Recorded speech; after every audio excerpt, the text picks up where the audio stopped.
Live button was never hit. I hit it, but it did not hit. So let's try this again. Oh, it's actually loading. So we're going to see if it loads. 3, 2, 1. Try this again.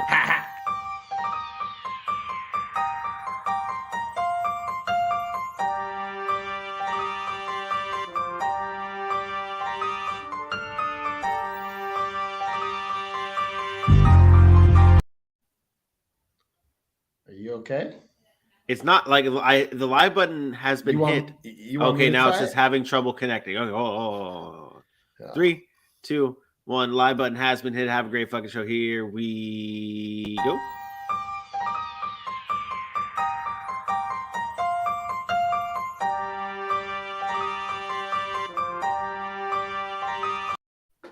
Okay. You want me to try? Yeah. Just tell me when you.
Good morning, Sac City. Welcome in to another edition of the Sac City Podcast. I am your host, the one and only Vinny Milani, joined as always by my best friend in the whole entire world. He is Aaron, the Mukesiah Mukes.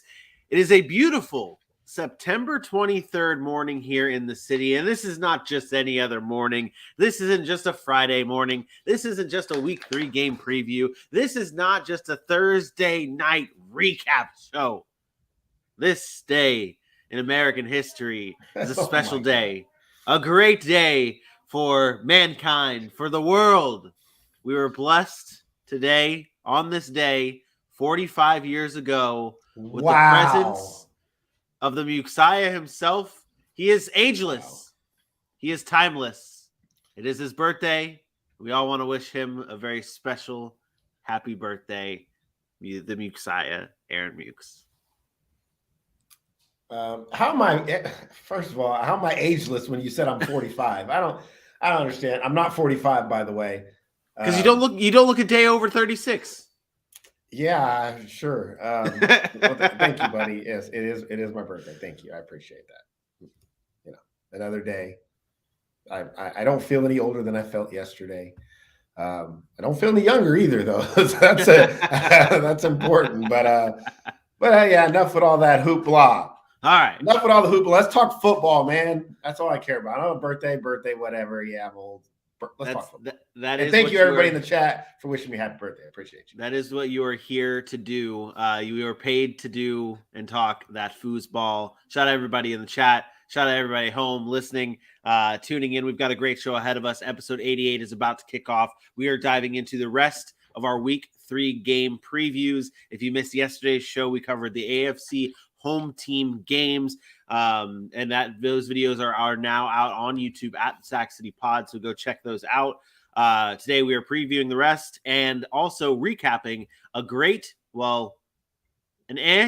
Thursday night football game between the Pittsburgh Steelers and the Cleveland Browns. And let's just get into it. Let's just get right into it. The Browns last night defeated the Pittsburgh Steelers 29-17.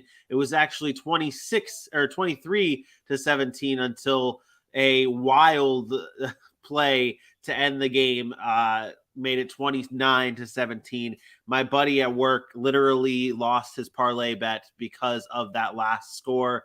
I, in fantasy, got an extra few points from the Browns defense that made it very nice for me. But enough about that. Enough about personal matters. The Browns took down the Steelers 29-17. This game was full and dominated by Nick Chubb, who had a very good game. He was basically, and I'll just say right now, he was my player of the game. His rushing totals, 23 carries, 113 yards, a tutty. Another big day for fantasy production for Nick Chubb. He has dominated and arguably is one of the best backs, if not the best back in 2022 so far. Aaron, what were your takeaways from that game last night?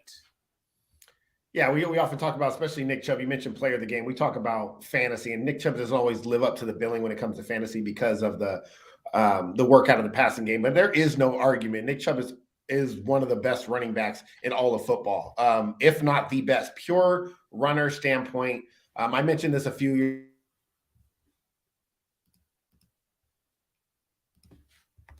years ago when there's 20 to 25 carries and actually go get yardage and do that. I think I think he's right up there. So another big day for him. Cleveland is built on that run game. Amari Cooper stepped up big time, but you have to give a shout out to Jacoby Brissett here for me.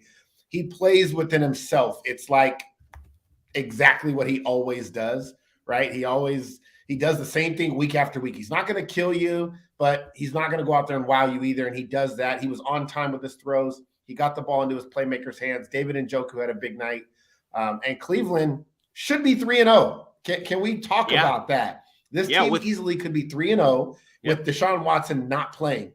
And this is why I said I think they could stay afloat until Deshaun Watson gets there. I think this team can stay afloat. They're that talented, and they had another good showing last night, and good for them. Good for them.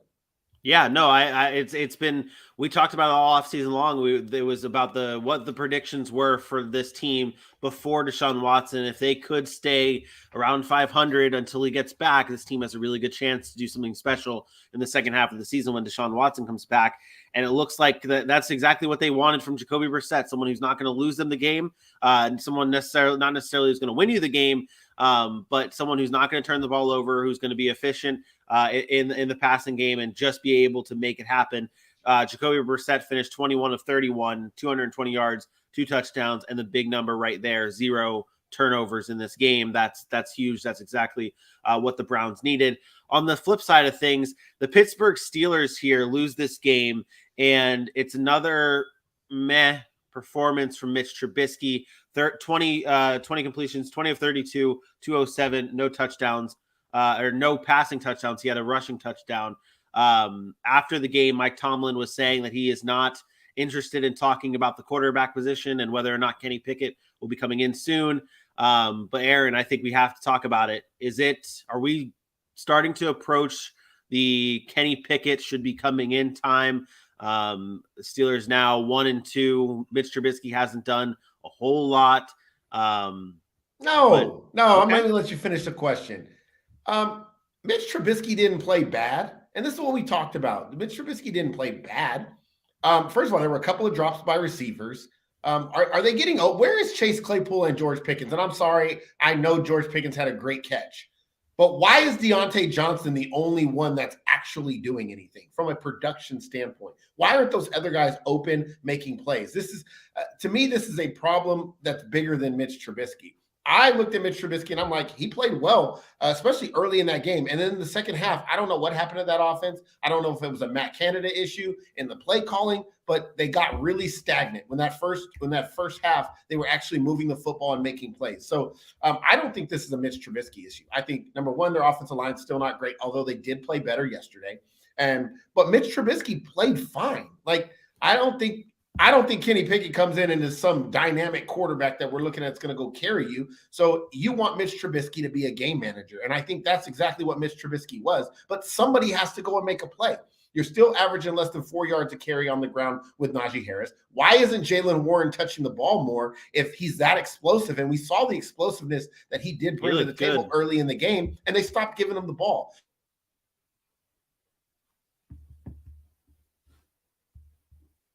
And I get it, but maybe you do get him a little bit more involved because you lack that explosiveness on the outside.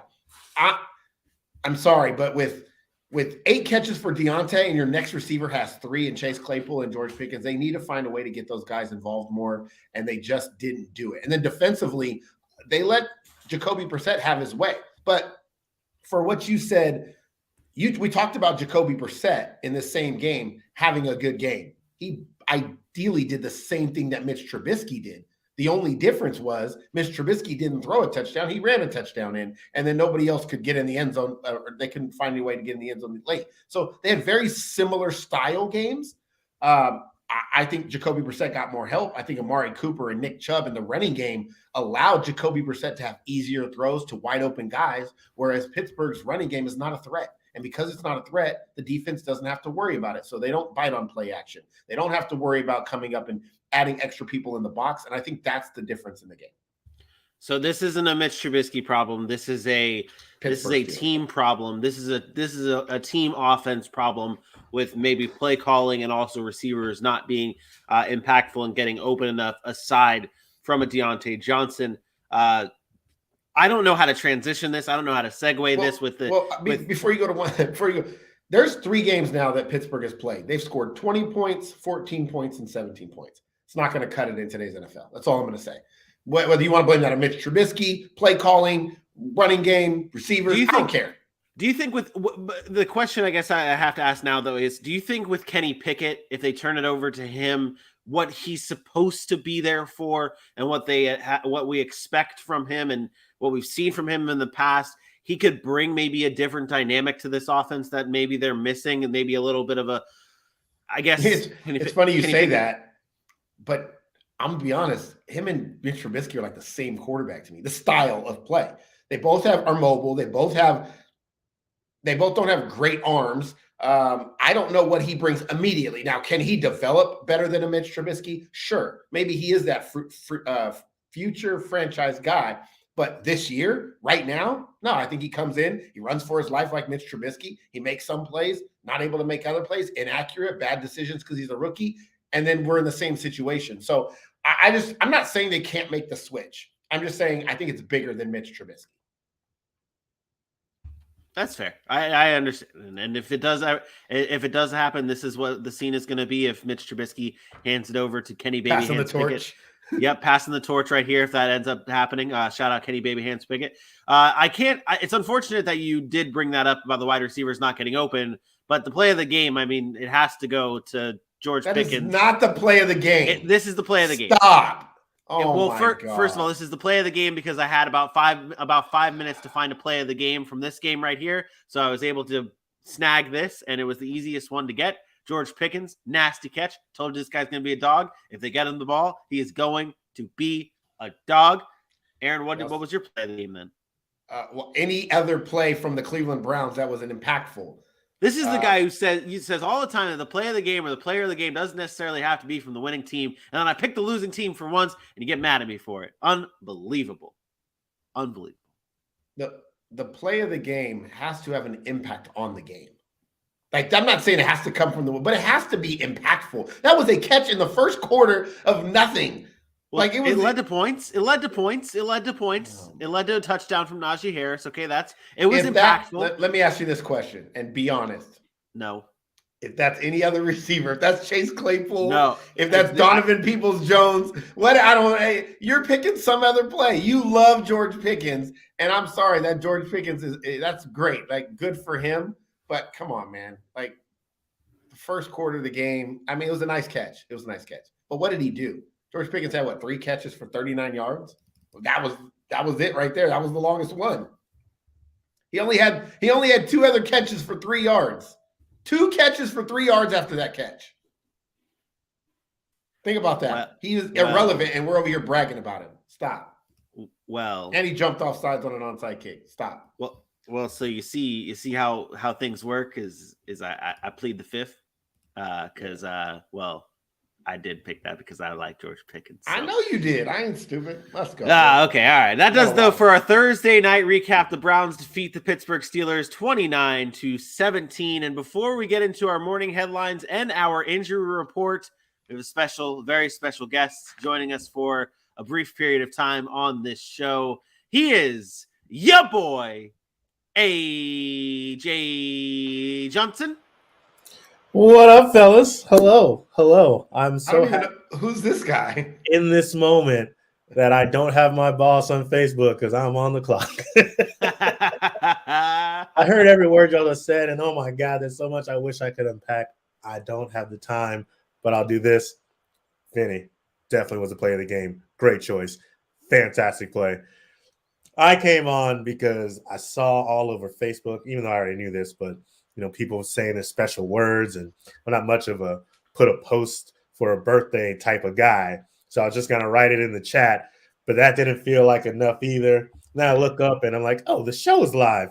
Let me go make a special appearance just to say happy birthday to my guy, the Mukesiah. For this day, you can be the Mukesiah. I'm hoping your day has been fantastic since midnight and through the weekend, and honestly through life, man. You're a special person to me. You're a really good friend. You're a brother to me, man, and I appreciate everything you've done, everything you do, everything you continue to do for your show, for your friends, for your family. Happy birthday. I appreciate you. George Pickens, play of the game.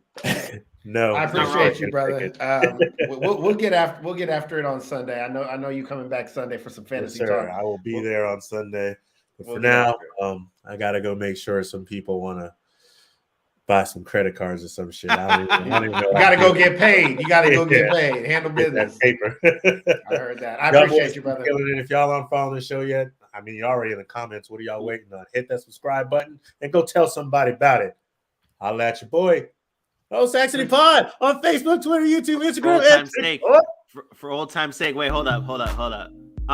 Ooh, with the smooth. Now you know his mic is gonna go out.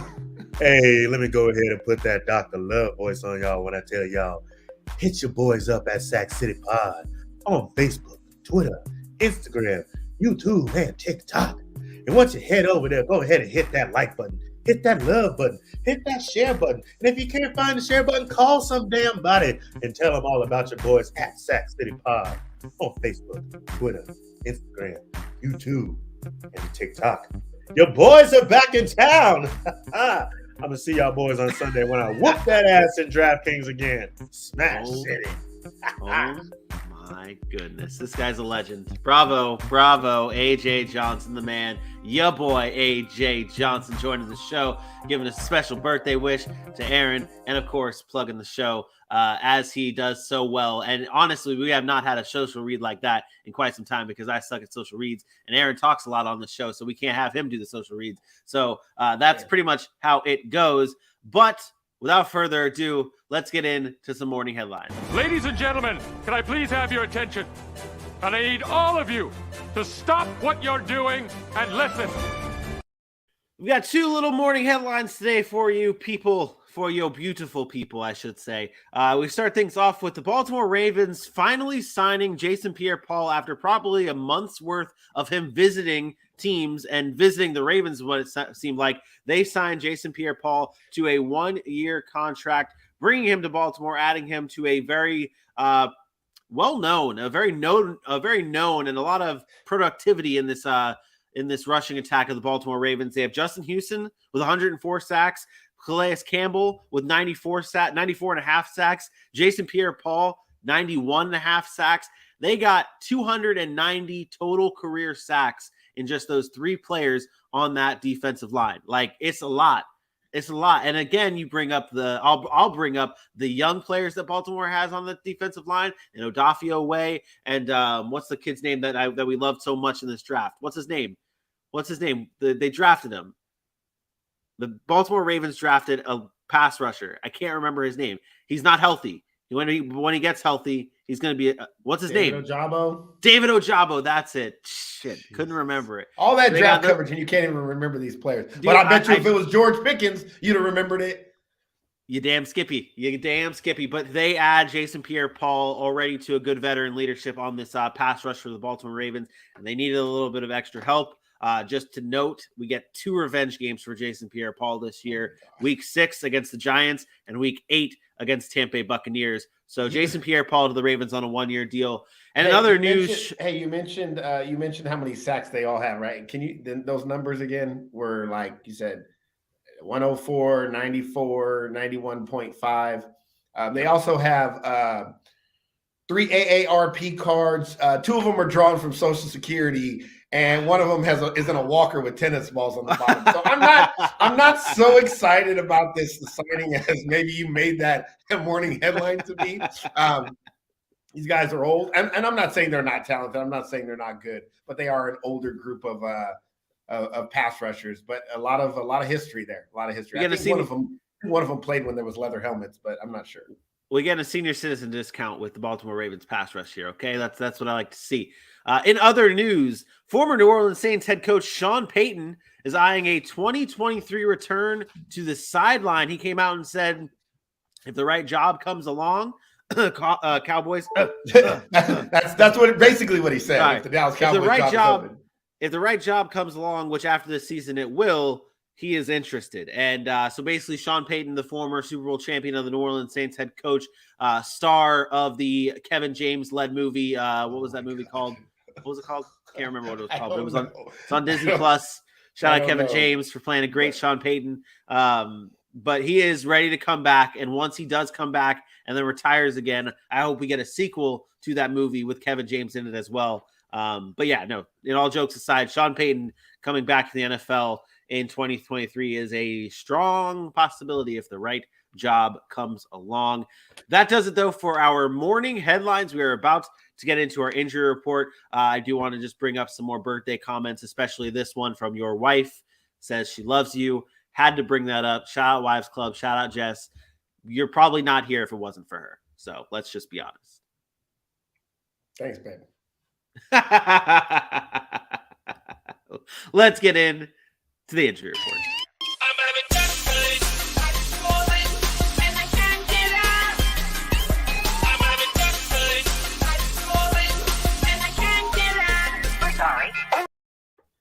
That's right. You can't get up. They can't get up. Let's get into our injury report. Let's start off with Roquan Smith. He did not practice on Thursday with a hip injury.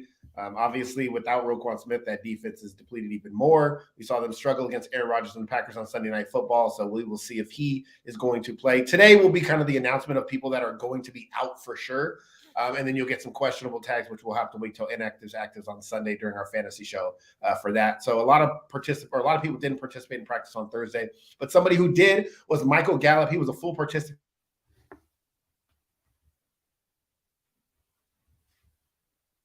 And to work him back in, but that is huge news for a team that is lacking weapons right now. Michael Pittman was also limited on Thursday. He was asked if he's going to play or how he's feeling about injuries. He said he's not making any comments about injuries. That's going to be up to the coach. You son of a bitch. I'm what? No, it's for Michael Pittman. Oh, yeah. So I have him everywhere as my wide receiver one. I'm not sure what that means. Most of the time players are like, yeah, I'm ready to go, or no, he said he's going to leave it up to the coach. I think that's a little weird. Josh Allen, Justin Herbert, and Keenan Allen both limited at practice on Thursday. The Chargers coming off the loss, they had a little bit extra time to rest, so hopefully Herbert and Allen can get back on the field for Sunday. They're going to need to get a win. They play Jacksonville, so that's a game that they should win. We'll see if they hold them out or if they think that they need to be on the field for Sunday. And then George Kittle is still questionable and limited in practice. He's still questionable for Sunday. You got to be concerned if you're the 49ers, man. This is not – it's like constant. Like, why is George Kittle hurt before the season starts and he just can't get on the field? So they definitely need him. He's a big part of that offense. And then still no Julio Jones for Tampa Bay. And I told you, just when I bought in after 1 week, I'm like, man, they're going to use it. Still hasn't been on the field. This is why Julio Jones was on the market. This is why nobody paid him. This is why nobody wanted him. It's not because he's not good. It's because he's older and he's having trouble staying healthy. And so here we are now, week 3. He already missed week 2.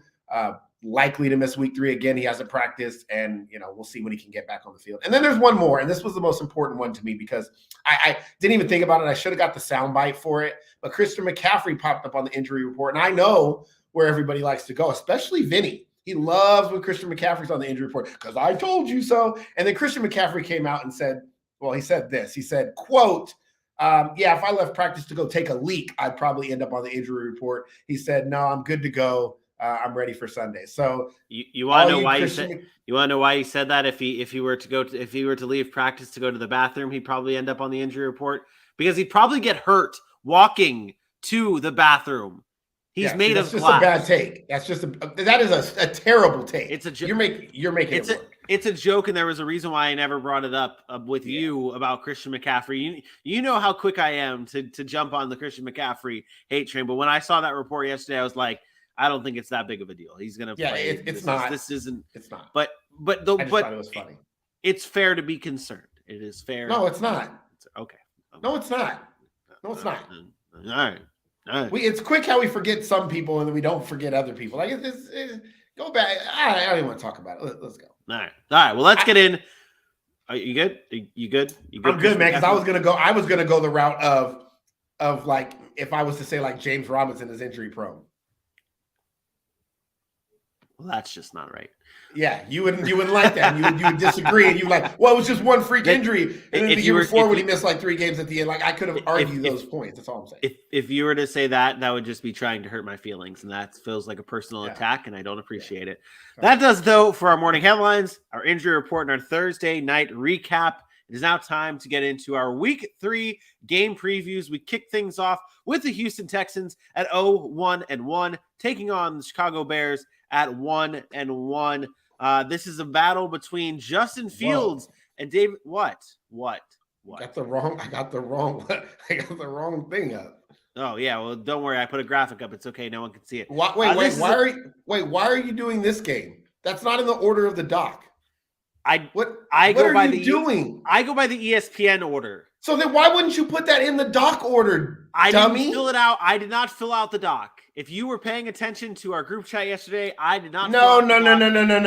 Okay, look, Taylor. Tyler, no. Don't blame it on other people. I'm not blaming on anyone. You're the one trying to change things up here. Oh my gosh, Oh my god. So would you like me to go in order of the doc? You know what I would like you to do. It's my birthday. I want you to be consistent. Tyler is out here grinding for us, and you couldn't put the doc in an order that was appropriate. So let me go down this list here. Let me go down this track. Let me go down this path here. Pull the curtain back. I'm sitting here thinking, okay, Aaron never looks at the doc. Like he does not give a shit about the doc. He probably has ESPN up now, and I'll go off the ESPN order because that's what he's probably going off of because that's what we normally talk about. So I'm like, okay, but the doc is always in the ESPN order. I've looked every time. No, I'm aware of that. I am aware of that. But we had to pull the curtain back. Shout out Tyler for doing everything the doc and going above and beyond to do this doc for us. It's huge help. Trust me, a huge help.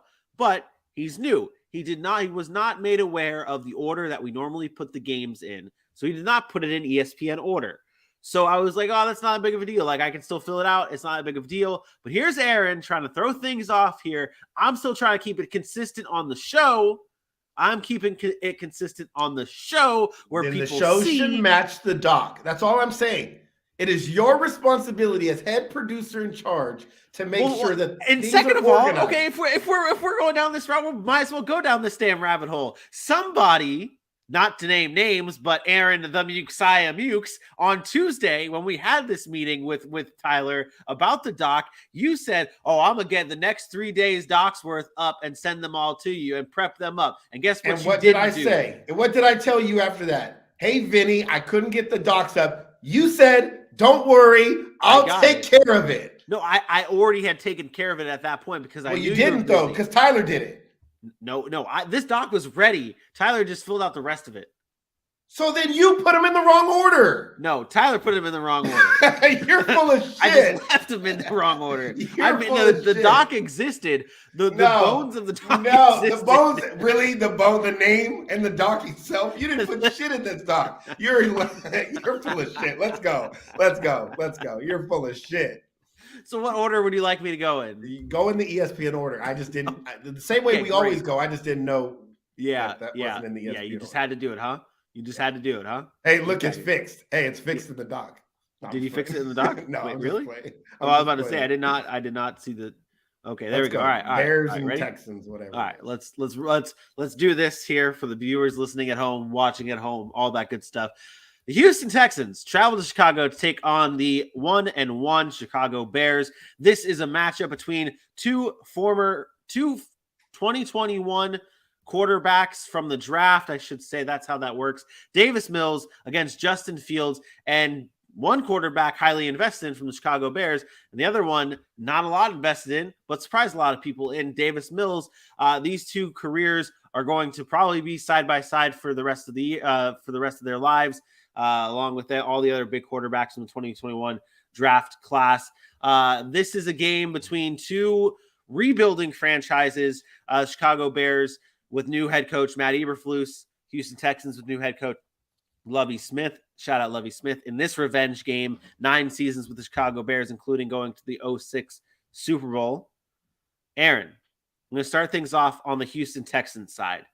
Tied against Colts, kept it close against the Broncos last week. What are the Texans doing right, and how can they get the job done this week against Chicago? What do they need to be taking in that they've been doing into this game?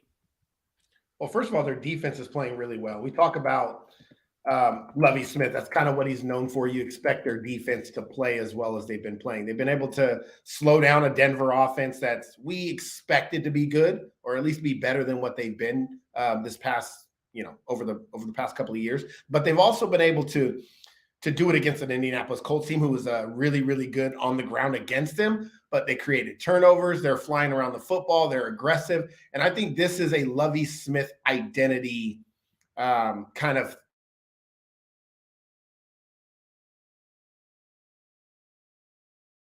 identity that he's bringing to the Houston Texans culture, organization, and it's impressive. We talked about last year how much they improved, and now they're doing it again this year. And I think to me, that's what I'm looking for. I'm looking for that type of improvement. I'm not looking for them to be great. I'm not looking for them to go and be undefeated or win every game, but it is important for them to make improvements. And on the defensive side of the football, led by Jalen Petrie and Derek Stingley Jr., those guys have stepped up and are young and have brought a defensive prowess that they didn't have over the past couple of seasons. This team was bad defensively, and they've made significant improvements. So that's really, really something that I've looked at that I've been impressed with so far. Yeah, and this is a team that, has surprised a lot of people with their competitiveness. And we said that this could possibly be what the Houston Texans are this season in terms of where they are. They're not going to always win the games, but they're going to be competitive, and you're going to be able to watch and enjoy keeping games close. And that's what you want to see from a young team like this. On the Chicago Bears side of things, they're 1-1, but I'd say this has been a very disappointing start to the season if you're a Chicago Bears fan. Watching the development of Justin Fields so far, not really get a lot of work and not really get a lot of chances to air it out and make plays for this team. Aaron, how simple is it to just let Justin Fields sling it? And what do you think may be preventing the Chicago Bears from actually letting him be able to be turned loose? Well, number one, they don't have the weapons. They don't have the weapons to do that, but they also don't really put them in great situations to do that. There's somebody has to be able to scheme guys to get open. And I don't see that in Chicago. I think that's a problem. When Justin Fields has been comfortable, you've seen the ability. But right now it's a lot of drop back. Oh, no, I'm getting pressured. I'm going to run around. If there's nobody there, I'm going to take off. And so what turns from 20 to 25 dropbacks that I'm looking to throw the ball turns into 16 to 17 because I'm going to end up taking off and running because either nobody's open or I'm getting pressured immediately once the ball snapped. And great, you can use your legs. That could be a dynamic aspect to an offense that, in today's NFL, it's important to have your quarterback that's mobile. But at some point, you have to be able to throw the football to create yards, to create scoring opportunities. And we haven't really seen that from Justin Fields or the Chicago Bears. He does need to play better, but I also think that this is very similar to last year. They're not putting him in a great situation to play better. And I know I'm going on this roller coaster with Justin Fields. You know how high I am on him. I have him in a bunch of fantasy teams. And I was not high on him starting his career. I said I thought he was going to be a bust. I didn't think he was going to make it because of the style. And then I kind of changed. I was like, okay, I've seen a glimpse of what it could be. And I thought Matt Nagy was holding him back. And now I'm back to where man, maybe I was right initially. I don't really know where to put him right now. And I think that's something they have to work through, but they need to find somebody that can put him in better situations to be successful. Yeah, it's unfortunate because I think we see the potential that Justin Fields has when he is on the field. and making plays. It's just he's not being utilized, and I guess his potential is not being maximized for what he is and what he can be in the NFL, what we have as expectations. So Davis Mills versus Justin Fields in this game. Who do you think has a better game?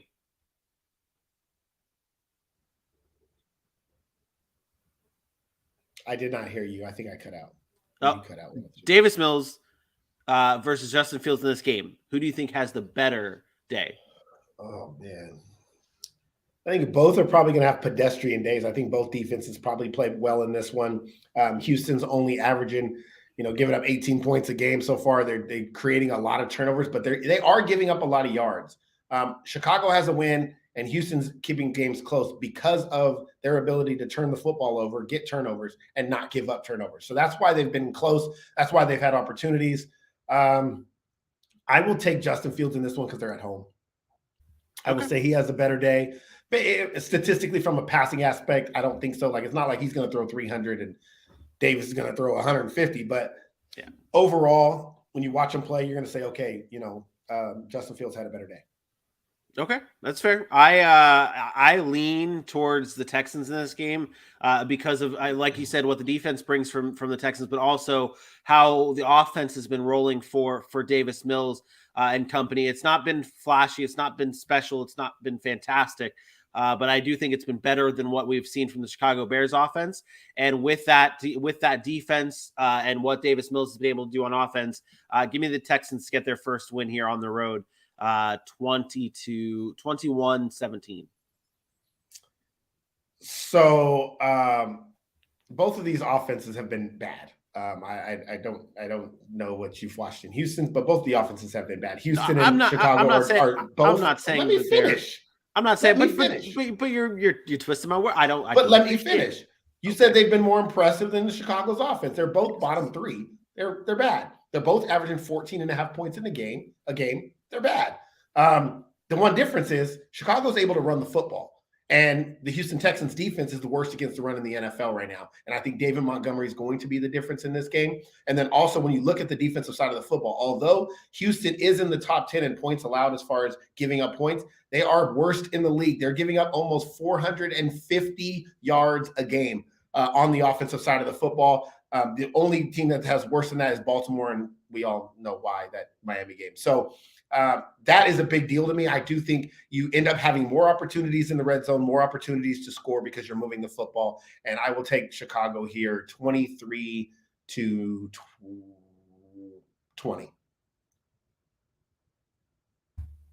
I am trying to pull up Mr. AJ Johnson's predictions here. It slipped my mind. I have them. Oh, do you? Okay. Yeah, I have them both in one document. So AJ has which one's AJ's? Oh, AJ has the Bears 20-1-20. 20-1-20? 20-1-20. And Dylan has the Texans over the Bears. With no score prediction. What a guy. Unbelievable. The next game on our list, it is the Detroit Lions traveling to Minnesota to take on the Minnesota Vikings, who are 6-point favorites over the Lions with a 53.5 over under in this game. The Lions have been impressing people so far with their heart, their will, their grind. They beat the Commanders last week. They are 1-1.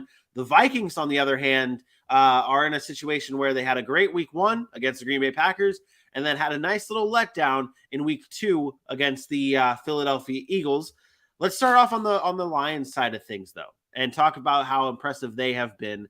Not flashy, again, not just blowing people out of the water and that kind of stuff, but they've been competitive. They've won a football game. They've looked pretty good at times, led by Amon-Ra St. Brown, who has been absolutely dominant in the wide receiver game, helping a lot of people in fantasy as well. He has been having a very, very good season. Aaron, with what Amon-Ra St. Brown has been doing in the league this year, where are we starting to rank Amon-Ra St. Brown amongst the wide receivers in this league right now? He's been red hot, currently tied for the longest streak of 8+ receptions in a game. He's been very good. Where does he rank? Is this a trick question? It's not. Like as a wide receiver? As a wide receiver, yeah. Like where is he? Is he like is he creeping up on the top 10? Is he like where are you having him as opposed to where you had him last season?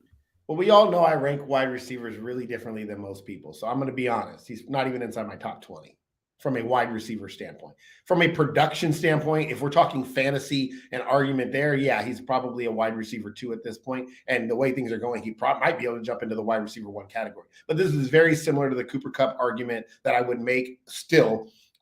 If we are talking about physical attributes and the ability to play the wide receiver position, there are guys out there that are not as productive because of situation that are far better at wide receiver. If I had to choose between Terry McLaurin and Amon-Ra St. Brown, I'm taking Terry McLaurin. Like, that's from a football aspect. Again, I'm not knocking Amon-Ra St. Brown. It's just what it is from a skill set perspective. But they have done a good job of getting him the football and in ways that really is very, very creative. The Detroit Lions offense is one of the more creative offenses in the NFL right now. And I know that sounds crazy, but let's talk about what they've done through 2 games. 35 points a game, over 400 yards of offense, 400 yards of offense in those 2 games. And that's with Jared Goff. This is not a quarterback that we looked at. We say slings it around, and I get it. They have a great offensive line, and the running game is good. So Ben Johnson has done a good job of being creative in that offense to get his skilled players the ball. And we talk about this with the Miami Dolphins and Mike McDaniels. When you do that, when you get DeAndre Swift, when you get Amon-Ra St. Brown the ball, because of their attributes as a player, good things are going to happen. Amon-Ra St. Brown is excellent after the catch, and he's shown that. So they get him reverses, they get him bubble screens, they get him in space, and he's able to create plays. And I think that's what's so impressive about this Lions offense. If you're a defense, you have your hands full with this offense. I could only imagine what this would look like with a franchise guy at quarterback. Don't be disrespecting Jared Goff, okay? He's been good. He's been good. I didn't say he wasn't good. I didn't say he hasn't been good. He's just not a franchise quarterback. I know. On the Vikings side of things, we've seen 2 different types of Vikings teams in the first 2 weeks, with a win over Green Bay and the loss against the Philadelphia Eagles. Aaron, where are we at with the Minnesota Vikings? What do you think we've learned so far with this team? I'm still worried about their defense, the way they played against Philadelphia. This is going to be a test. You know why? Because I think this is the perfect matchup for what I need to see to gauge where Minnesota is at. I know it sounds crazy because it's the Detroit Lions and they could go in there and beat them up. But Detroit's offense is formidable. It's one of the better offenses in football, despite what anybody thinks. So you have to – your defense that we have questions about will have to go against another good offense. Will they be able to slow down Detroit? Will they be able to stop Detroit's offense? And then on the other end, a Minnesota offense that was good week 1, but bad week 2 against a questionable Philly defense, at least questions from my part, is going up against a bad Detroit Lions defense. So you have your defense that's bad going against a good offense, and your a defense on Detroit's side that's bad against your good offense. What are you going to do? Like that, this is going to tell me a lot about where Minnesota is going forward. I do expect them to win this game, but if this game is 38-35, they are right exactly where I thought they'd be. A good offense with a bad defense, and I have serious concerns about them going forward. But if they can somehow come in here and win 31-14 or even 28-17 and hold that Detroit offense where they look like they actually know what they're doing defensively, especially on the back end, I think I'll be a little bit more impressed. But I just want to remind people, this is exactly what I told you was going to happen with Kevin O'Connell. Does Minnesota's team look special? Do they look different on offense? What looks special about them to anybody? Like, everybody saw Kevin O'Connell come in. What looks different? I'm curious. I really am. I don't know what looks different. I think I agreed with your point in the offseason about this team, that like the problem was never the offense. And that's what Kevin O'Connell was like everyone was hyped about him coming in and helping this offense out, but there really wasn't problems with the offense. It's this defense. And if they can get it all together, then they'd be a team to be worried about. But we haven't seen like the offense still, to me, through 2 weeks, the offense still looks the same as they did last year. It's just this defense that needs to start taking those little steps, those They're steps averaging towards getting 15 better. points a game through 2 weeks. I'd like to know what they were averaging last week or last year around this time. I guarantee it was more than 15 points a game. Matter Yeah. of fact, I have that number right here. I have that number right here. Points per game in 2021. They definitely finished higher. Oh, they wanted to get you son mama. They love to go back to 2022 every time you bring up a new screen. So through 2 weeks last year, they played Cincinnati and Arizona, lost 2 close games, one in overtime, one to Arizona 34-33. They were averaging almost 30 points a game. Okay. Yeah, I mean that's Kirk Cousins threw for 350 yards week 1 last year. He had a good week 1 this year. Like it's very similar because they have great offensive players. And so all they do now is instead of having a fullback or an extra tight end, they run with 3 wide receiver sets. And they do a little bit more creative stuff on offense. But the results are not different. And that's the problem. That's what I was trying to tell everybody. Like, this is not going to come in and change what Minnesota does offensively. They're a good offense. Yeah. And with that, I am going with the Vikings 28-24 in this game. I think the Lions still a good team. They're going to battle it out to the end, but it'll be the Vikings winning this one at home 28-24. There's no way this game is 28-24. There's going to be so much more scoring because Detroit's defense is really bad, and Minnesota's defense is not going to be able to stop Detroit. This is a Week 1 Philadelphia Eagles style game. Detroit and Minnesota will both score over 30 here. I say 35-30 Minnesota. Okay, 35-30 Minnesota. AJ has the Vikings 27-21. And Dylan has the Vikings as well. What a guy. Of course he does. He had him in the NFC Championship last year.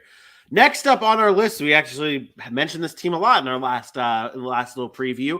It's the Philadelphia Eagles traveling to Washington, D.C. to take on the Commanders. The Eagles are 6.5-point favorites in this game with an over-under of 47. Let's just get it out of the way right now. This is a Carson Wentz revenge game. It's Carson Wentz revenge game.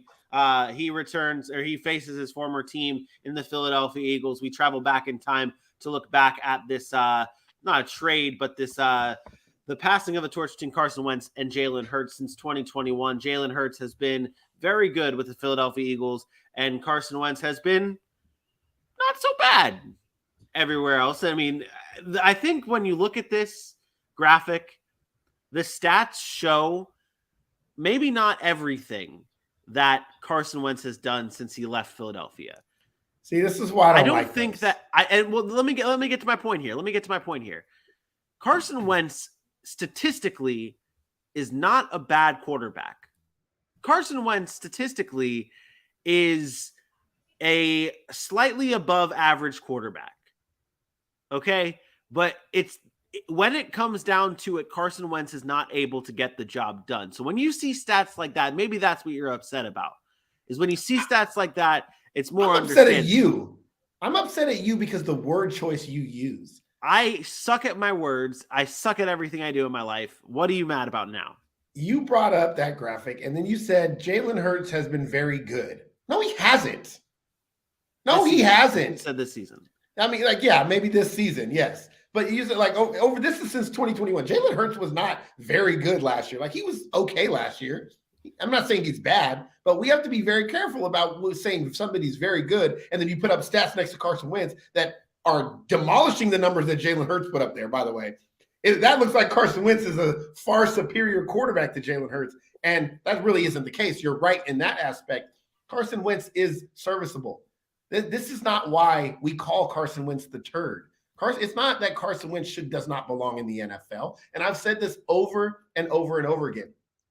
Sure, if you want him on your team, great, but this is not why I call him a turd. I call him a turd because he got a $100 million contract. $100 million contract.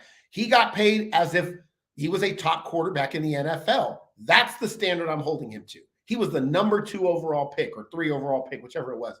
That's the standard I'm holding him to. If you just want to tell me Carson Wentz is a guy that's going to play quarterback and he'll have some wins, he'll have some losses, throw some touchdowns, throw some picks. He can start in the league for 12 years, never win any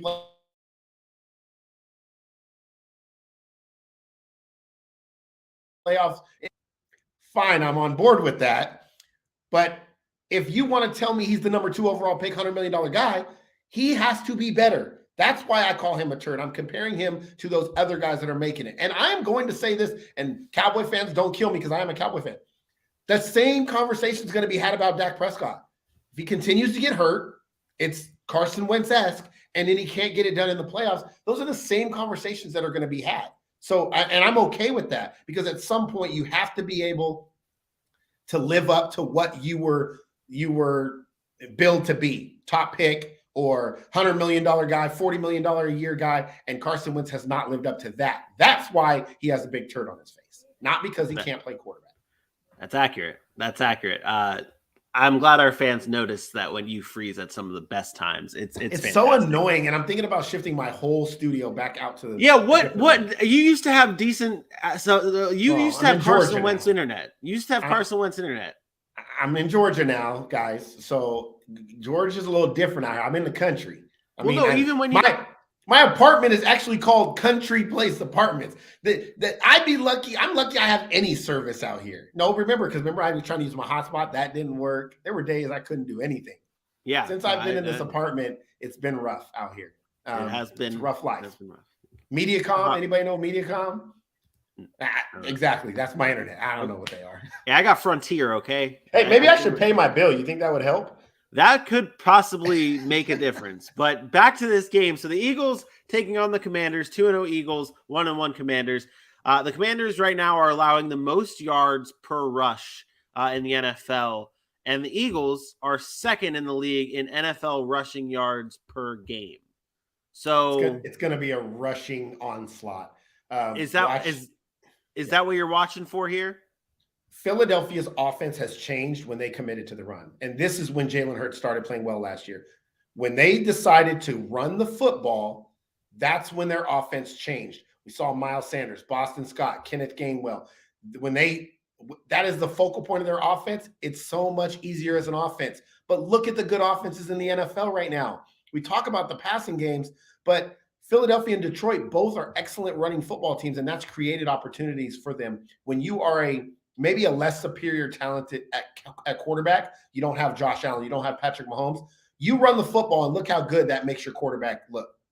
This is what we've talked about for a number of years. 2016, Dak Prescott and Ezekiel Elliott. Run team first, Dak looks like he's one of the best quarterbacks in football. Russell Wilson over the course of his career in Seattle, when they ran the ball first, he's winning Super Bowls. Like, franchise guys develop into franchise guys at the quarterback position over years of experience.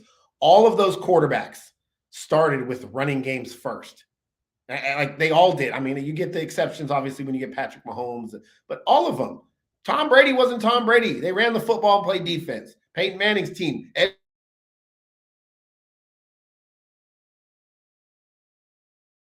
Edgerrin James. Goodness gracious. That's what's going on here. Let's move on.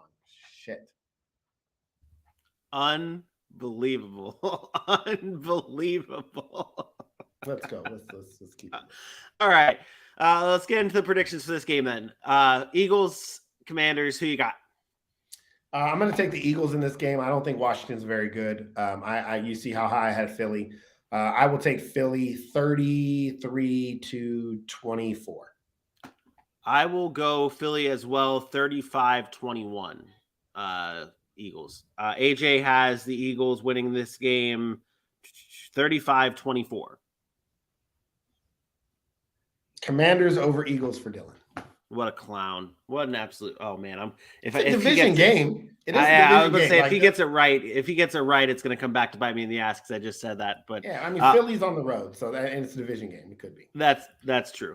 On to our next game. It is the New Orleans Saints traveling to Carolina to take on the Carolina Panthers. The Saints are 3-point favorites in this game with an over-under of 40.5 points. Aaron, I'm a little concerned here. I'm a little concerned at what – I guess it's on the road and they're 3-point favorites. Like, it's like that margin is a little bit bigger. But, like, it's about 6. But, like, I just see the Saints just being a 3-point favorite in this game, like, just by that. And maybe it's 6 because of the logic of Vegas and all that kind of stuff. But I feel like it should be more. Are the Saints not – are people a little bit more down on the Saints than what they should be? No, I think that's what they are. I don't think I think people have to realize they're not as explosive as they once were. So they're not the type of team that's going to go out and just drop 35, 40 points on you like they used to be. And I think that's a big deal. But their defense is stout. And against the Carolina Panthers team that's, let's be honest, very blah offensively with Baker Mayfield at quarterback outside of Christian McCaffrey, what else do you have? I think this line is set perfectly. It's also a division game. You got to remember that. Division game. I know it doesn't seem like these teams are rivalries, but they still play each other twice a year. They know each other really well. I expect for the Saints defense to be as dominant as they were against Tampa, dominant as they were against Atlanta late, I should say, that allowed them to come back. I think this is up there. I am a little shocked at the over-under. I think that's a little bit low. Maybe more of 44-ish would have been my number, but I'm not surprised by the line at all. What timing that we get this news on the show while we're talking about this game. I guess I don't know if it is breaking news, but an update. Christian McCaffrey has been taken off the injury report and will play Sunday. Let's not fear about Christian McCaffrey in this game. They put him on the injury report with ankle stiffness. Come on, guys. That's something. That's something. But so in this game, though, we have two quarterbacks, Baker Mayfield and Jameis Winston, two former first overall picks. Was Jameis a first overall pick? Yeah, he was. Yeah, I'm just trying to remember correctly. Two former first overall picks. I'm going to start with Jameis Winston. We've got a tale of two Jameses here, Aaron. We got a tale of two Jameses. In week 1, he was good. In week 2, he was bad. I feel like this is what you're going to get with Jameis Winston, right? Is this who Jameis Winston is? You're just going to get, and you have to take your lumps with his bad games and his good games. This is just who he is. I actually don't think it's who he is. I think we saw a different Jameis Winston in 2021 before the injury, and I think that's the Jameis we really have here. I think what happened in that Tampa game was he started getting behind, because early he was fine. He started getting behind, and then he was starting to force things. That's when Jameis gets into trouble, when he tries to push the ball down the field in times when he shouldn't push the ball down the field. By the way, Chris Olave, you got to be better at trying to go get that ball. But that's beside the point. I think Jameis is okay. As crazy as it sounds, I know it's one game, but I do think Jameis will be okay going forward. The problem is they need to make sure they continue to run the football. I mentioned this last week. Mark Ingram and Dwayne Washington were running really well against Tampa, and then they stopped running the football. Hopefully you get Alvin Kamara back. They have to find ways to get him the ball. And then Jameis can find his spots when he wants to take those shots, and it's a little bit more controlled. It's less forced, and I think that'll help Jameis. Is he going to have bad games? Yes, every quarterback does. It happens. But I don't think this is a consistent, hey, he's going to have games where he's throwing 3 picks all the time. I think he's more controlled. I think he's a much better player physically and mentally than he was 3 years ago. So I'm not as concerned about Jameis Winston as I think some people are after one bad week against a really good Tampa defense. I'm just not. Okay, fair enough. On the other side, it's Baker Mayfield, who we have been harsh on. This is what it is with Baker Mayfield. Let's talk about it now. With Baker Mayfield through 2 weeks, he has not been that great. His stats have not been that great. He has underperformed. I mean, the team around him hasn't been that great either, but Baker Mayfield also hasn't been that great ranking, very low in the NFL in terms of just about everything, except he's 19th in touchdown percentage, which I guess that's better. But 28th in yards, 32nd in QBR. And I want to bring this up because you mentioned this the other day about how and what factors into QBR, and that being the true telling sign of where Baker Mayfield is and what he's been able to do in Carolina so far. Can you elaborate more on that and maybe tell us, talk a little bit more about Baker Mayfield and whether or not we're out on him?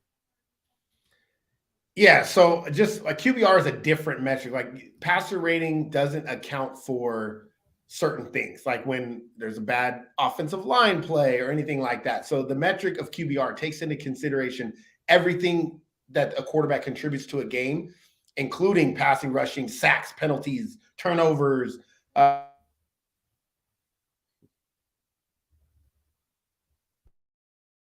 Fourth quarter, is Baker Mayfield making plays when he's supposed to? Is it a 3rd and 3 throw versus a 1st and 10 throw in the first quarter? All of those things are taken into consideration, and that's a true testament of what the quarterback brings as value. So Baker Mayfield's value right now, we talk about QBR as value really to your team. His QBR this year is 23.8. It's the lowest of his career through 2 games. I get it. But he's never been – his highest of his career was in 2020 when they went 11-5, and he was a QBR of 65.5. He threw for 3,500 yards that year, 26 touchdowns, 8 interceptions. Baker Mayfield was a number 1 overall pick.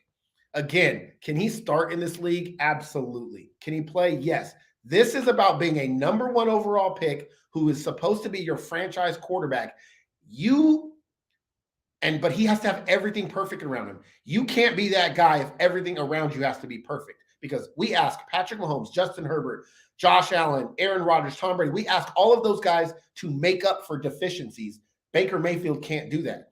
So when Carolina can't run the football, Baker Mayfield, we're asking you to make up for that. He can't do it. When Carolina's defense is playing bad, we ask Baker Mayfield, we need more points. He can't do it. Everything has to be perfect around Baker Mayfield in order for him to be successful. And the one perfect year around him was an excellent running game, a great defense, was in 2020. They went 11-5, won a playoff game, and almost beat the Chiefs. And that's as far as he's got because that's when everything was perfect around him.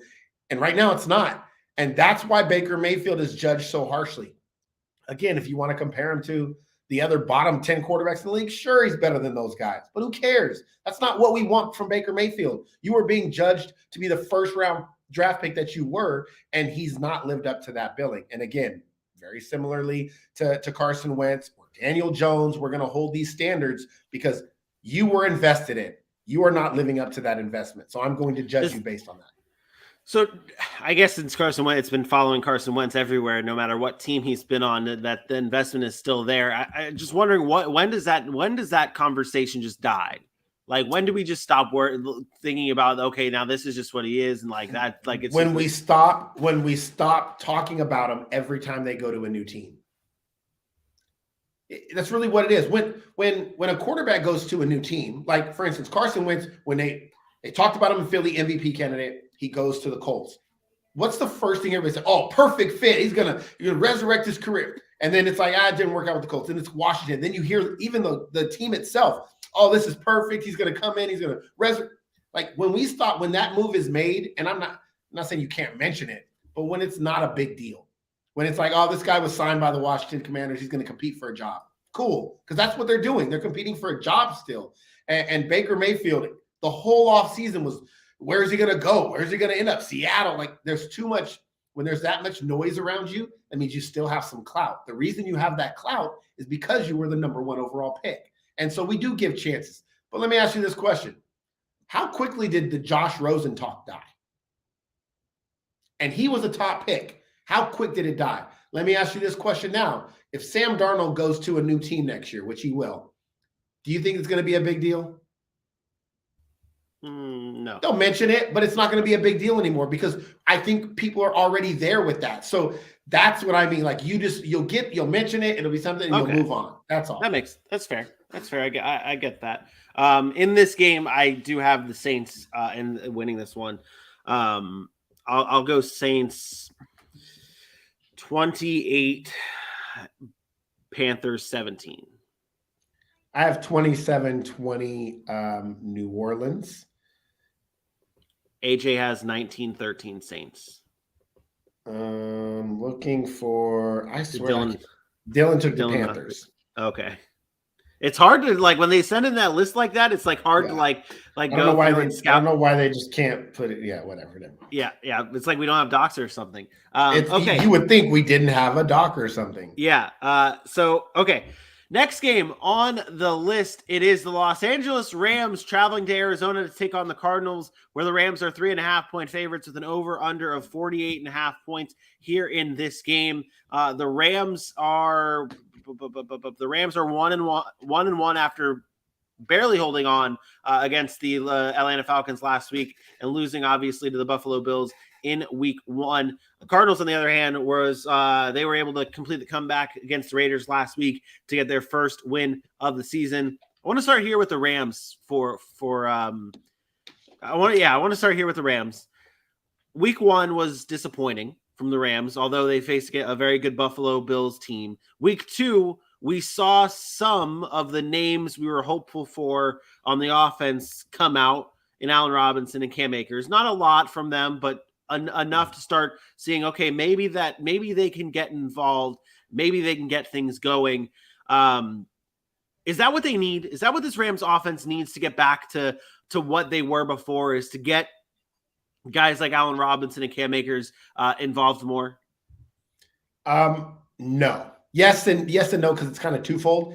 They need to be able to run the football. Sean McVay's offense is built on running the football. Think about the time that they went to the Super Bowl, which was against New England. It was running the football, play action, then make plays. The same thing would happen last year. It wasn't just Matt Stafford and Cooper Kupp. And I know everybody wants to say that because of the MVP, but they were a run-first team. Sony Michel, Cam Akers, they were run-first, play action.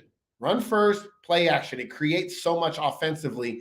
And this year, right now, that running game is atrocious. They're second worst in the league in rushing yards per game. They've only had 58.5 rush yards in a game. And that's significantly less. Like, it's Seattle, it's them, and it's not close. Like, everybody else is just way ahead of them. And that's a problem. Their offense isn't moving the ball like they used to move the ball.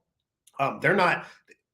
It's like they can't run it. So in turn, they can't throw it. So their offense is just bottom of the league in general. And that's a problem, because you're talking about a team coming off of a championship. When you're bottom 7 on offense, when you're grouped with offenses like the Tennessee Titans and the Pittsburgh Steelers and the Carolina Panthers, who we've all sat up here and said these offenses aren't good. And you look at the Rams roster and you got Allen Robinson, Cooper Kupp, Cam Akers, Darrell Henderson, Tyler Higbee, Matt Stafford. And you're like, why are you grouped here? It starts up front with that offensive line. They have not been able to move the football because that offensive line has not been able to block. And so that's a huge deal to me. I think it's a matter of getting back to what their foundation is, which is running the football. And I think then you'll start to see some improvements. And then they got to stop turning the ball over. Stafford himself has to stop turning the ball over. It's just too much. They lead the league in turnovers right now. You can't give the ball to the other team. You just can't. Yeah, no, I agree. And this is the team that obviously won the Super Bowl last year that we're hoping to see bounce back this year. What do you think the Cardinals did last week that it's a similar question I've asked before with other teams? They obviously had a different second half than they did in the first half against the Raiders. They were able to come back and get the job done. What did you see from the Cardinals that they did right that wasn't happening in the first half that they need to take into this game? You know what's funny is you watch Disney and Marvel and stuff, right? I do. So I don't remember which one it was, but like one of the Marvels was like the Avengers were like, oh, we got a Hulk. Well, the Cardinals got a Kyler. That's what they have. That's what they did in the second half. They got a Kyler. Kyler carried them to a win. I don't know that they did anything special, but when you can do this and you're playing, video game style football,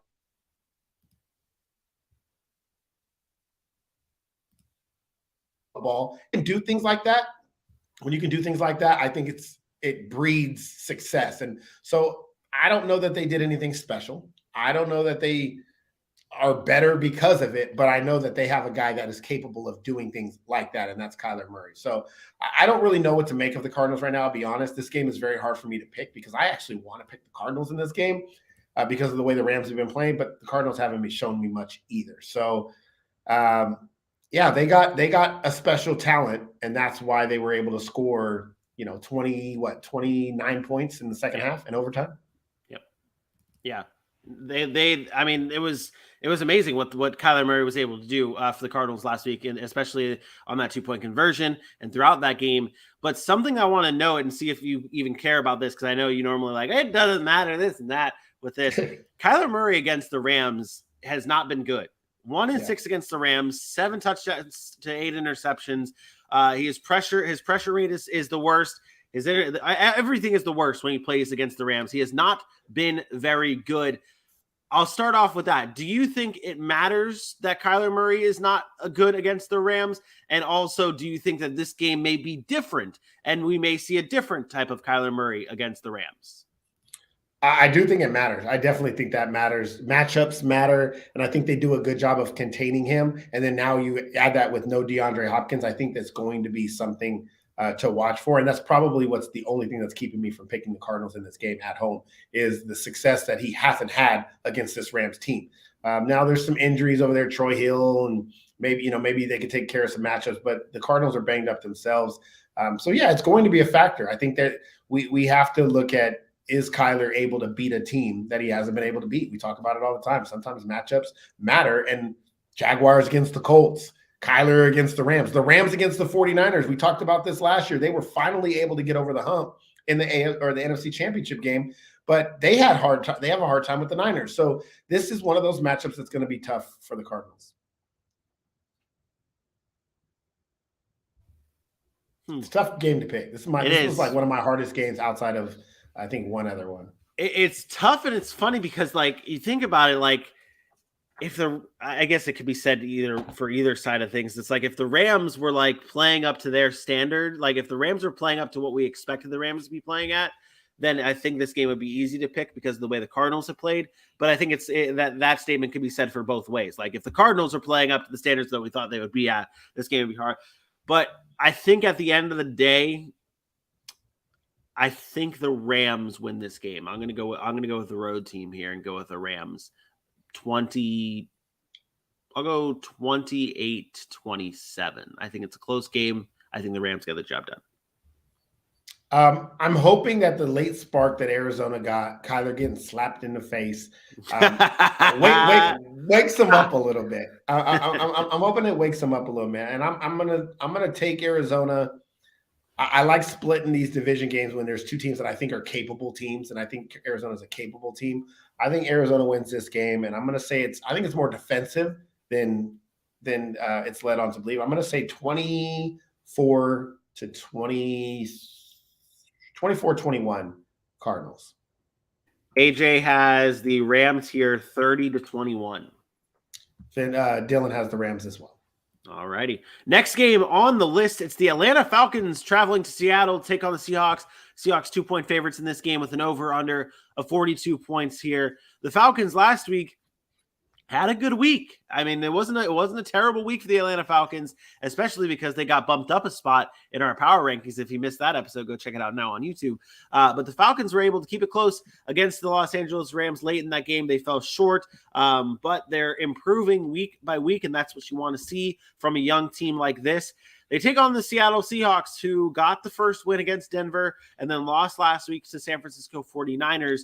Two teams, both rebuilding.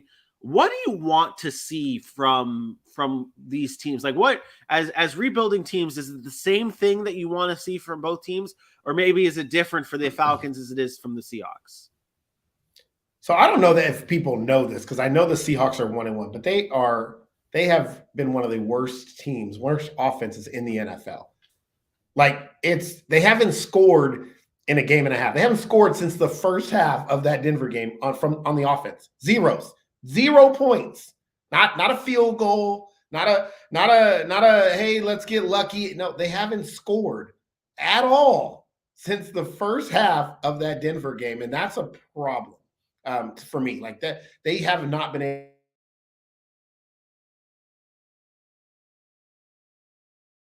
able to. They are the worst team rushing the football. We talked about them wanting to lean on the run first, and yet they are worse in the NFL in rushing. Geno Smith won the job, or was given the job. I don't know if he won it, but he was given the job. Played a great first half against the revenge game against the Russell Wilson, and they've done nothing since. Absolutely nothing since on the offensive side of the football. I don't know what to make of them. They have two really good wide receivers. I thought they had a decent running game, and yet they have nothing to show for it. So where do they go from here? You have to be more encouraged about the Falcons in this game than you do the Seahawks. I just don't know where they go. On the Falcons side, Drake London has been a bright spot and showing why they drafted him. So far through 2 games, he has 160 yards, second most in first 2 career games in Falcons history. He's been very good, but someone who has not been that great on this Falcons offense is Kyle Pitts. He saw 7 targets in week 1, only had 2 receptions for 19 receiving yards. In week 2, only 3 targets, but 2 receptions, and shocker once again, 19 receiving yards. So 19 receiving yards in back-to-back games from Kyle Pitts. Is it Kyle Pitts not getting what is the problem here with Kyle Pitts? Last year he had a great year in his rookie season. This year starting off slow. What is it with Kyle Pitts and this offense right now? Well, number one, I'm going to say he's a tight end, so we have to calm down a little bit on what we expect from Kyle Pitts. There are not many offenses in the NFL that run their offense through their tight end. Kansas City, Baltimore, even the 49ers don't run it through George Kittle. He's just very, very productive. So Atlanta is not running this offense through Kyle Pitts. They are just running their offense. And Kyle Pitts is expected to win, and Mariota's expected to find him and get him the ball when he's open. It doesn't work that way in the NFL. This is why I told AJ I don't invest in Kyle Pitts. Not that he's not good. You put him with a coach that's going to do what he needs to do, he will have great yardage, great numbers, but the impact on a game for a tight end in the receiving game is different. And right now they are just running their offense. And when he's open, he's open. And when he's not going to him. They are not force feeding him the ball. They are not putting him in spots where he's the main target or scheming him to get open. And Arthur Smith came out and said, I'm not worried about his production. I'm worried about winning. And that tells me that they're not focused on getting him the football. Now, would they like to get it to him more? Sure. But they're not designing that offense to run through him. This is not Travis Kelce. This is not Mark Andrews. Those offenses are designed to run through those guys. It's a big difference. And so this is not Kyle Pitts' problem. Kyle Pitts is still running his routes. I'm sure he's still winning, but Mariota's got to find him. If he's his first read and he's not open right away, he's going to his next guy. He's not sitting on him forever. So you got a new young receiver in Drake London who's being productive. You got Cordero Patterson, who's an effective player out of the backfield. He's got a decent amount of guys he can get the ball to. He's not just zoning in on Kyle Pitts. And I think that's why his production is low, but I also think that's why the Atlanta Falcons are playing better. Like you could just try to get the ball to Kyle Pitts, but are you going to be able to win or give yourself an opportunity to win? I don't know that that's true. So I'm okay with it as long as it's not coming at the detriment of the team. And so, yes, you want to find ways to get him more involved, especially in the red zone. I think they need to use him more. But overall, like this is just a couple of games where Kyle Pitts didn't produce. And it's going to happen throughout the course of his career because he's not with a guy like Andy Reid or John Harbaugh, I guess. Fair enough. This game is tough for me just because both these teams I feel like both these teams are fairly on the same level. You look at our power rankings, they are almost back to back in our power rankings. Who do you have in this game? Before I get to that, I do want to address this because I think that's an important point. That's my point. They shouldn't have spent the top 5 pick on him. But guess what? TJ Hawkinson was a top pick too. And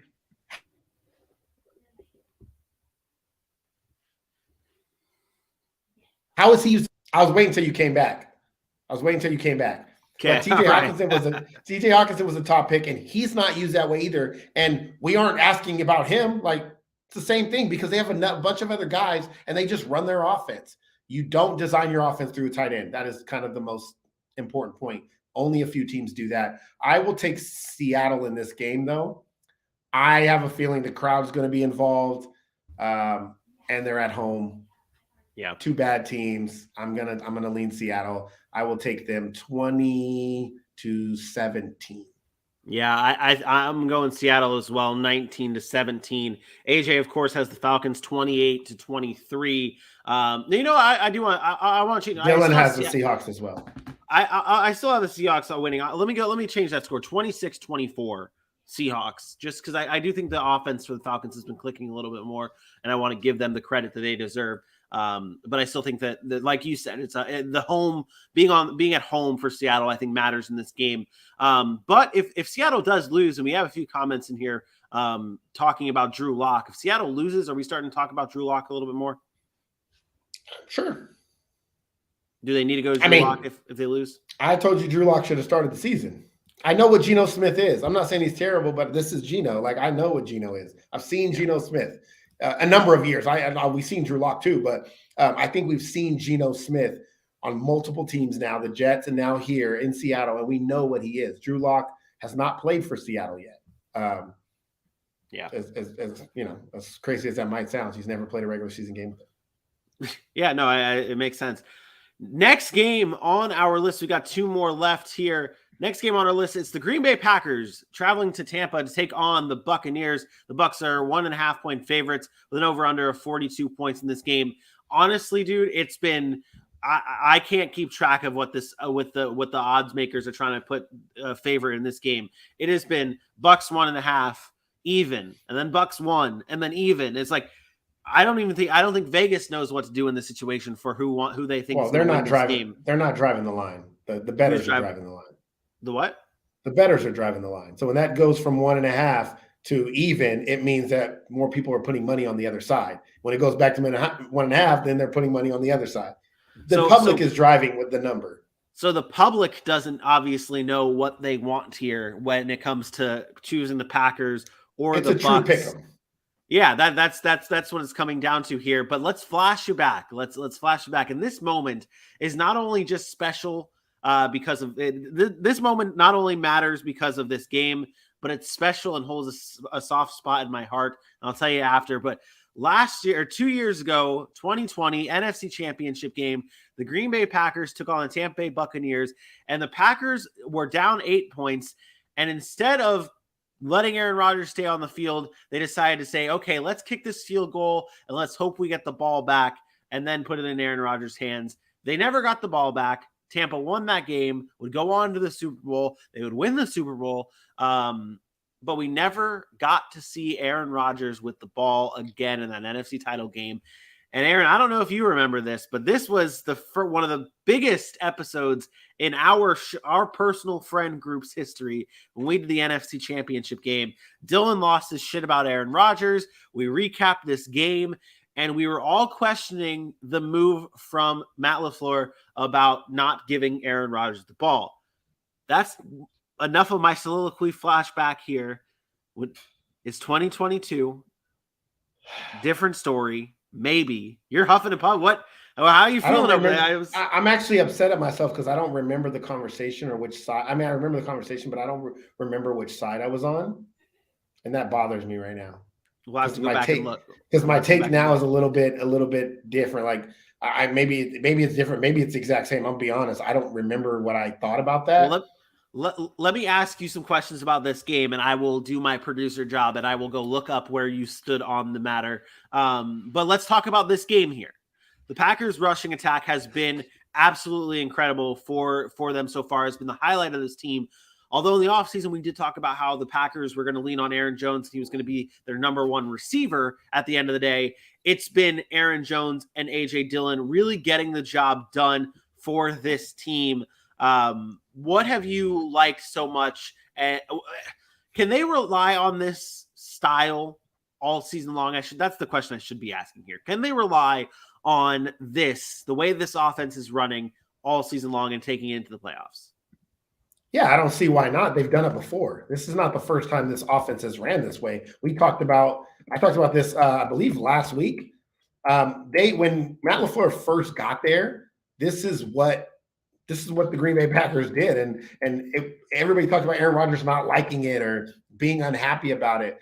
But this is what they did. He only threw the ball 569 times when they first got there. Then it was 526. Then it's 531. He doesn't. Their offense is slower paced. He doesn't throw the ball a ton like some of these quarterbacks are well over 600 pass attempts. But that season he was 25 touchdowns, 2 interceptions, then 26-4, then 48-5. They've relied on this running game now for a couple of years, and this is what their offense is. They are a slow-paced, very efficient and effective offense. I absolutely think it's something that they can keep up. I think it's what they need to keep up because it allows those wide receivers to make impact plays, but not be relied upon to make every play. And I think that's important for the Green Bay Packers. So Aaron Jones, A.J. Dillon, get them involved. If Aaron Rodgers only throws 26 touchdowns and throws 4 picks this year for 4,000 yards again, guess what? Green Bay probably won the division, probably sitting as a top seed in the NFC, and probably making another deep playoff run. Because that defense is really good too. Yeah, no, their defense is really good, but also their defense was really bad in week 1 against the Minnesota Vikings. Which defense do you think steps up here in this game? And do you think that it's maybe a trend that we're going to see with the Green Bay Packers of Packers good defense, Packers bad defense, Packers good defense, Packers bad defense. Do you think that's the trend, or do you think this defense kind of levels out and becomes consistent for the rest of the season? No, the Packers are a good defense. You know me, I'm not going to ever react to just one game, a division game, 1 week. And despite, I know they were not good early in that Minnesota game, but they did tighten up late in that game. And it wasn't like they were atrocious. They only gave up 23 points. It's not like they gave up 30.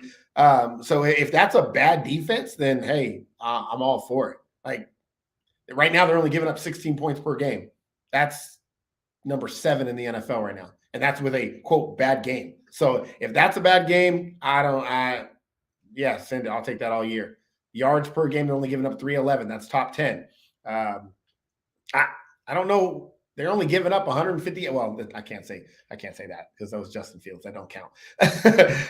Justin Fields does not count. That's the thing. Against a good offense, this defense got beat. Against a bad offense, this defense looked great. Beat is hard to say when your offense only scores 7 points.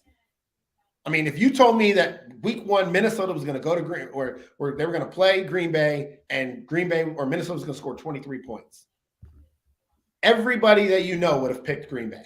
Yes or no? Most part, everybody you know would have picked Green Bay, and that's the thing. So I don't think their defense played bad. It wasn't their best game, but I don't think they played bad. And I think that's how good this roster is. That's what we hold them to. The expectations we hold them to is supposed to be elite. So yeah, they're going to have some games where they give up a little bit more because that's football. But I have no concerns about their defense. I think their defense is good, and as long as their offense stays on the field and keeps their defense at advantageous situations, they'll continue to be good. And I think they can do that here against Tampa as well.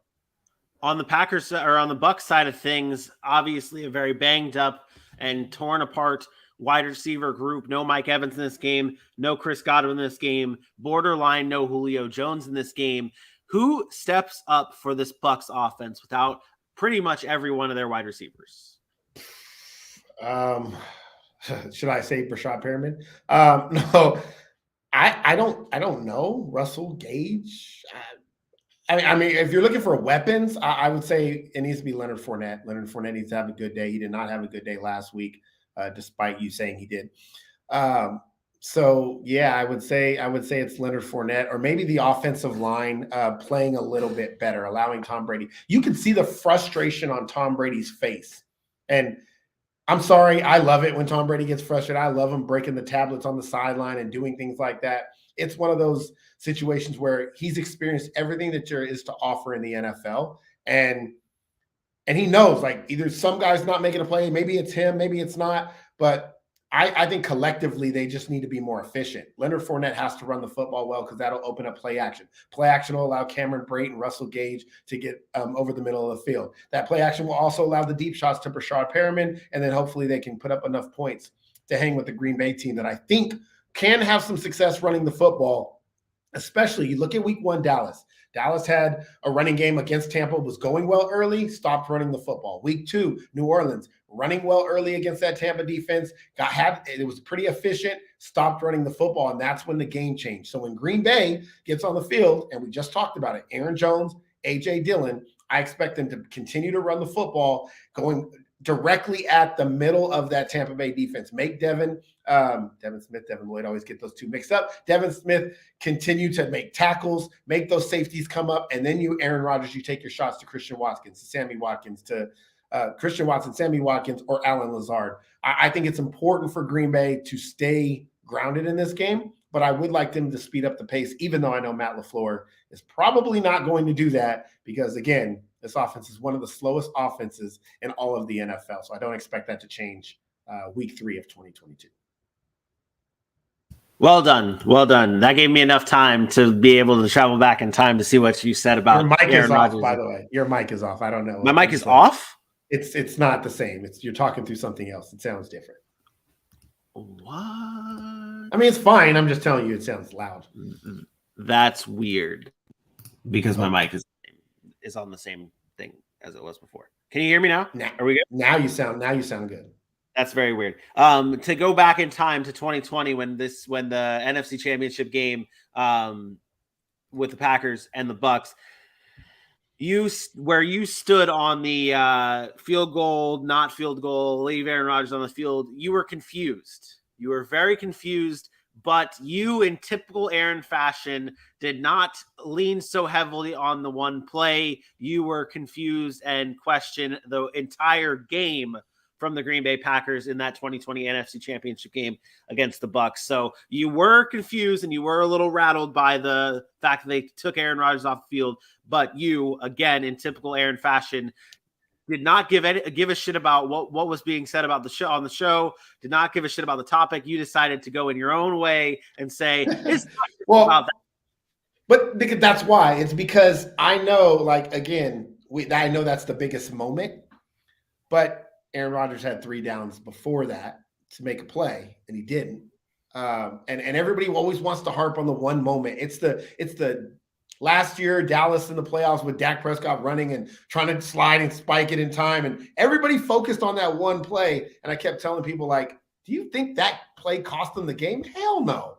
Yeah. There were so many moments that led up to that. The same thing happened on this 4th down play. If Green Bay gets the ball back there and does stop Tampa, nobody ever talks about Matt LaFleur not going for it. And so those are the things that I look at when I watch a football game. You can watch the most important play or what you feel like is the most important play. I'm watching the entire game because it is truly 4 quarters of football that determine a football game. The touchdown in the first quarter mattered. When these things happen, yes, they do matter, and there is more heightened, importance. But that one 4th down play where they chose to kick the field goal, Green Bay didn't move the ball. Yeah. Let me ask you this. Scored on 3rd down. Let me ask you this dumb question before we get into our predictions. So Aaron Rodgers, in his last 2 games in the state of Florida, account for 2 of his 4 worst passer rating games in his career. Last season, week 1 against the Saints, that game that got moved to Jacksonville because of the hurricane.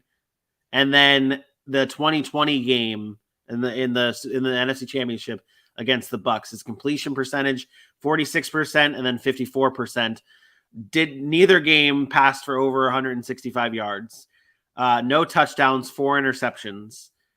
Aaron Rodgers has been poopy in the state of Florida for the past 2 seasons. Does that matter? Because, I mean, we talk about it matters when we talk about the Patriots and the Miami Dolphins going down to Miami. So why doesn't it matter with Tampa? What do you mean? Does it? But I guess maybe I should clarify. What do you mean? Does it matter? Like, is me saying those stats like is that a typical? Oh, no, Aaron, that don't mean shit. Kind of thing. I don't think that matters. I think when you try to compare that to the Patriots are going to play their division rival in Miami. This is just this is one game, and it's an out of division game. It's not like Tampa and Green Bay know each other really well. Like, they don't play each other all the time. I just don't think. I don't think that. All right. Well, let's get into predictions. Who you got? I'm taking the Packers. You son of a bitch. I'm gonna step in here. This is just unbelievable. Unbelievable. The worst times. You had although you had to go on that solo for quite some time. You were great. There was no pausing at all. I know. But here, when it comes down to it, and you got to get to your prediction, unbelievable. I'm taking the Packers. I'm taking the Packers 27-24. I will. I'll go Packers here as well. I'll go 28-24 Packers. AJ has the Bucks here 24-21. Dylan has the Bucks as well. Interesting. So we have a split. A split. Last game to cover here. It is the Monday Night Football game between the Dallas Cowboys traveling to take on the New York Giants, the 2-0 Giants taking on the 1-1 Dallas Cowboys. The Giants are 2-point favorites here in this game with a nice little low over-under of 39.5 points. Dallas without Dak Prescott, obviously, and the Giants rolling through 2 games with the help and the thanks to Saquon Barkley. Aaron, where do you lean in this game? What are you looking for in this game the most? I'm gonna be honest. I have no idea. Because I know Dallas's defense will be good. They've been good through 2 weeks against Cincinnati and even Tampa Bay, 2 good teams. But I don't know about the offense because the Giants' defense has been really good, but they've played Tennessee and Carolina. But playing Dallas's offense right now is like playing Tennessee and Carolina. So I think it'll be a low-scoring game. I'm looking for which team is going to turn the football over. And as crazy as this sounds, Dallas is not turning the football over. I think Cooper Rush has been pretty safe with the football, and Daniel Jones is a walking turnover. So I'm expecting for something to happen there, whether it's a Micah Parsons fumble, Trayvon Diggs interception, or whatever. I think that's the difference in the game.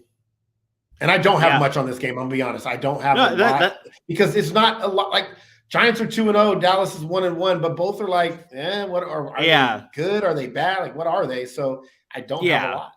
So some storylines following this game, obviously. So the Giants, this is the first time since the Eli Manning days in 2018, that they've been favored to beat the Cowboys.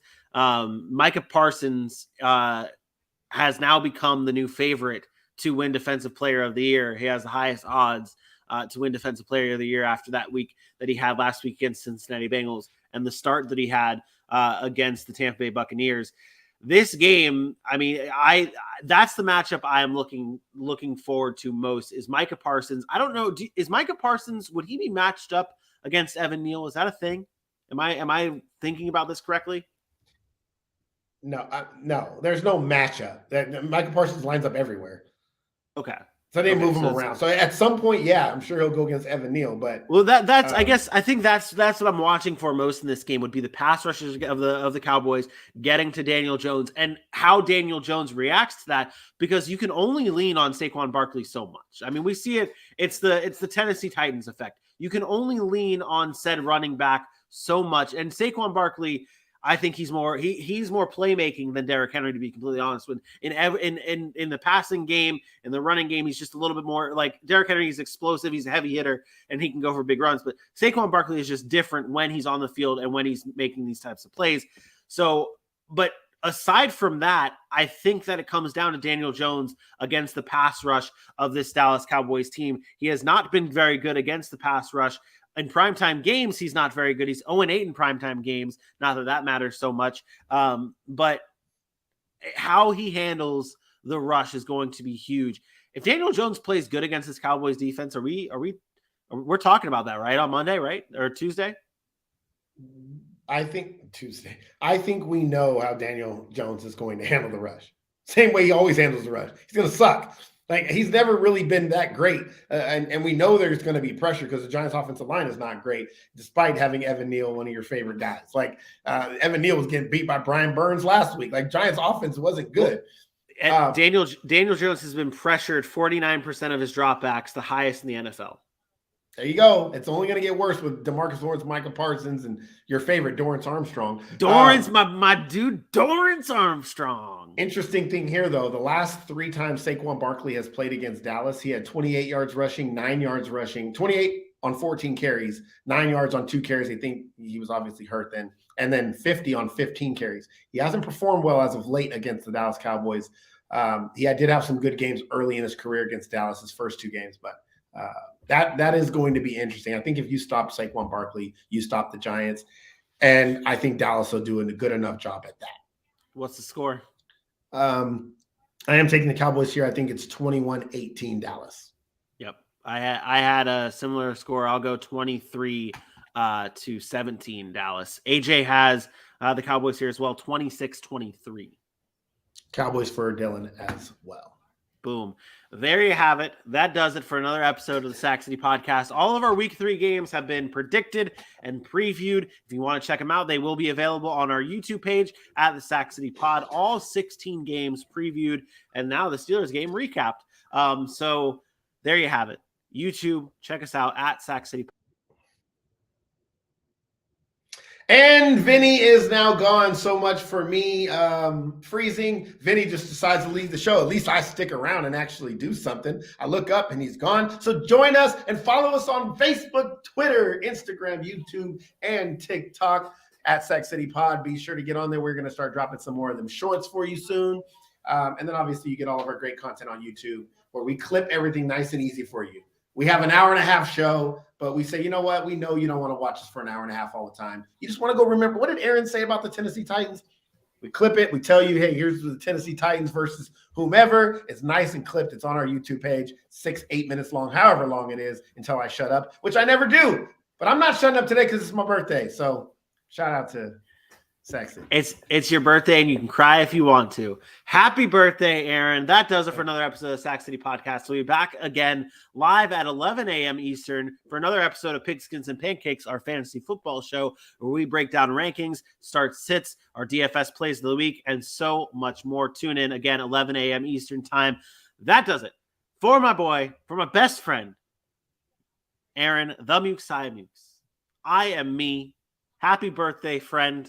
And we will see you Sunday. Peace out.